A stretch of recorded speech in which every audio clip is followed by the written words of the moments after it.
इचलकरंजी इथं पंचगंगा नदीकाठावरील श्री वरदविनायक मंदिर परिसरात कार्तिक महिन्यातील संकष्टी चतुर्थीनिमित्त भक्तिमय वातावरणात दीपोत्सव आणि सामाजिक जाणीवेतून रक्तदान शिबिर झालं।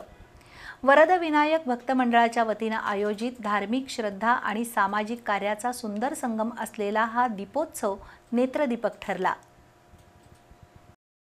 श्रद्धा, सेवा आणि समर्पण या त्रिसूत्रीनुसार इचलकरंजीतील श्री वरदविनायक भक्त मंडळ कार्यरत आहे। या मंडळाच्या वतीने कार्तिक महिन्यातील संकष्टी चतुर्थी निमित्त दरवर्षी दीपोत्सवाचं आयोजन केलं जातं।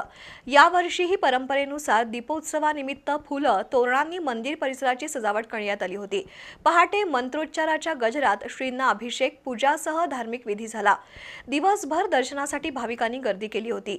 संध्याकाळी आरतीसोबत दीपोत्सव साजरा करण्यात आला। शेकडो दिव्यांच्या तेजानं संपूर्ण परिसर उजळून निघाला होता। याबरोबरच भजन संध्या अंतर्गत भक्तिगीतांच्या सुरांनी वातावरण भक्तिमय झालं होतं।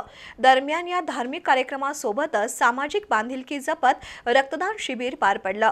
कार्यक्रमासाठी भक्त मंडळाचे अध्यक्ष अशोक स्वामी, बाळासाहेब जांभळे यांच्यासह मंडळाचे पदाधिकारी, सेवेकरी आणि महिला मंडळाच्या सदस्यांनी परिश्रम घेतले।